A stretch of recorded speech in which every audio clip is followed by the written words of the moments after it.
Assalamualaikum warahmatullahi wabarakatuh. Kembali lagi di Main Chess. Kali ini kita akan mereview pertandingan saya ketika melawan pemain dari Turki. Menurut saya ini pertandingan yang menarik ya, karena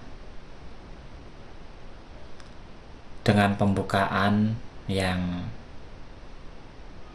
dapat mengembangkan bidang ke permainan yang strategis.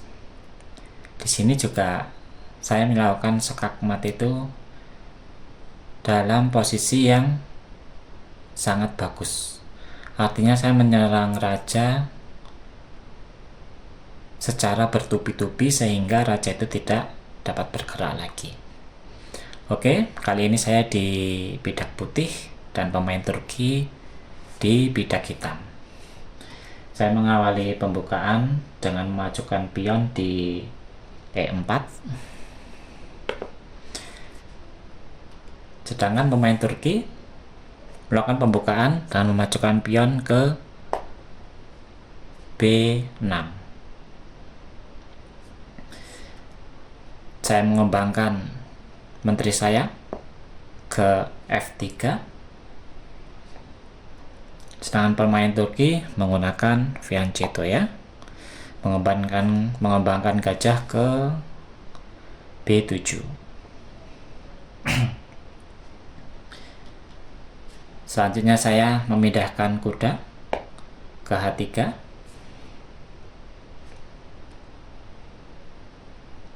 Sedangkan pemain Turki memajukan pion. Saya membuka pion di D2 ke D3. Tujuannya agar jalan gajah terbuka, untuk nantinya saya bisa mengembangkan kuda saya ke G5 atau gajah saya yang ke B5 seperti itu. Pemain Turki memajukan pion ke G6. Saya mengembangkan kuda saya ke G5. Tujuan saya adalah menyerang menteri dengan melakukan skak di sini. Karena pemain Turki tahu rencana saya, sehingga pemain Turki memindahkan kudanya ke H6.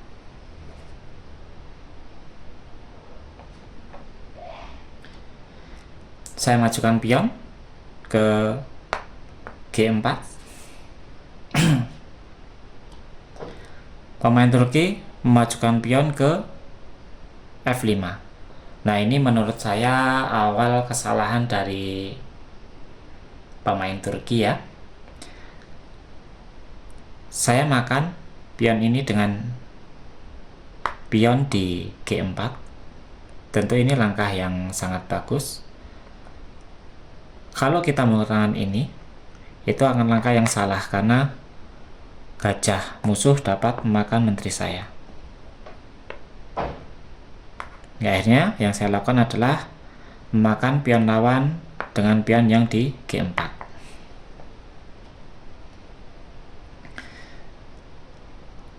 Pemain Turki memakannya. Nah, ini tentu jalan dari saya dapat melakukan serangan ke raja. Akhirnya saya melakukan skak.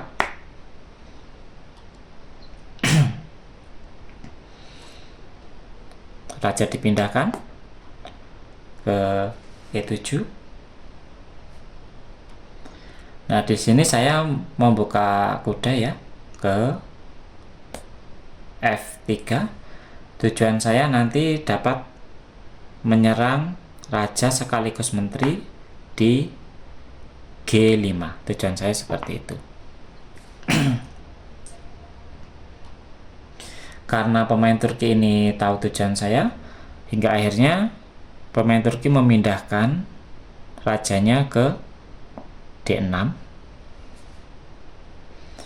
Nah, di sini saya tidak melakukan sekak dengan gajah karena masih memungkinkan raja ini untuk lolos atau menutup dengan pion di E5 seperti itu, sehingga jalan untuk raja itu menjadi agak lebar dan saya akan kesusahan untuk melakukan serangan terhadap raja. Hingga akhirnya saya melakukan sekaknya menggunakan pion sekak. Nah, seperti itu.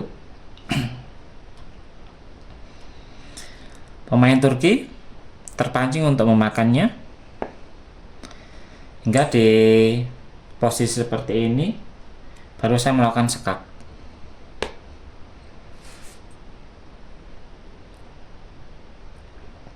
Tentu dengan posisi ini raja tidak akan berani mundur karena nanti akan terjadi sekak sekaligus mengancam menteri.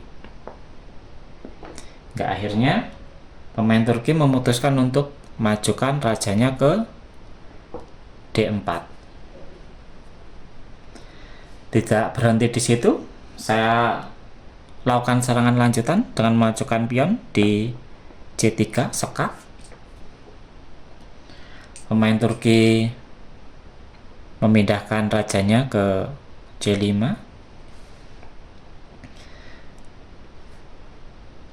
Kemudian saya lanjutkan lagi dengan sekak menggunakan pion. Akhirnya raja mundur lagi. Nah, sampai di sini saya tidak melakukan sekak dengan menteri ya. Karena nanti bisa saja pemain Turki ini menutupnya dengan pion di D5 sehingga menteri akan dapat leluasa bergerak seperti itu. Akhirnya saya tunda untuk melakukan serangan lagi kepada raja bidak hitam ya. Akhirnya saya memindahkan kuda ke A3. Tujuan saya juga nanti untuk melakukan serangan kembali dengan memajukan pion di sini. Seperti itu.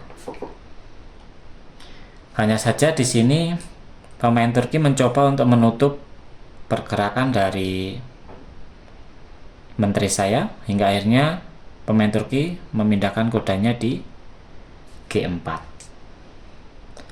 Cuma bagaimanapun juga posisi dari pemain Turki ini sudah terjepit ya. Hingga akhirnya saya tetap melakukan sekak seperti ini. Pemain Turki hanya punya jalan untuk di C5 atau ke D5. Pemain Turki memindahkan ke C5 akhirnya. Akhirnya saya melakukan sekak kembali dengan menggunakan pion ya. Dan mau nggak mau pemain Turki harus di jalan yang kedua ke D5. Nah, di sini itu sudah menjadi langkah terakhir untuk pemain Turki ya. Karena saya dapat melakukan sekak dengan menggunakan gajah. Nah, sampai sini permainan berhenti. Raja tidak dapat bergerak dimanapun ya. Di sini ada kuda, sini ada gajah, di sini pun ada pion. Hingga akhirnya pemain Turki kalah dengan posisi raja di D5. Jadi kalau kita mau membaca referensi-referensi dari para pemain-pemain hebat ya, seperti Mikhail Tal, beliau salah satu pemain yang sangat bagus sekali ya dalam hal strategi. Nah, beliau seringkali membuka suatu permainan itu dengan permainan yang ofensif seperti itu.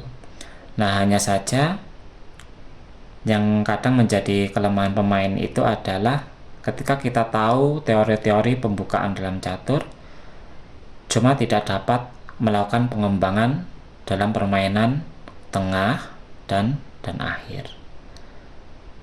Nah, oleh karenanya ketika kita sudah belajar terkait dengan beberapa variasi pembukaan, tinggal bagaimana kita itu tahu dengan permainan kita. Kita tahu mau bagaimana mengembangkan permainan kita. Itu yang terpenting hingga akhirnya nanti di tahap permainan akhir kita dapat memenangkannya. Oke. Sampai di sini review dari permainan saya melawan pemain Turki. Semoga bisa diambil manfaatnya. Saya mohon maaf dengan banyaknya kekurangan. Saya Assalamualaikum warahmatullahi wabarakatuh.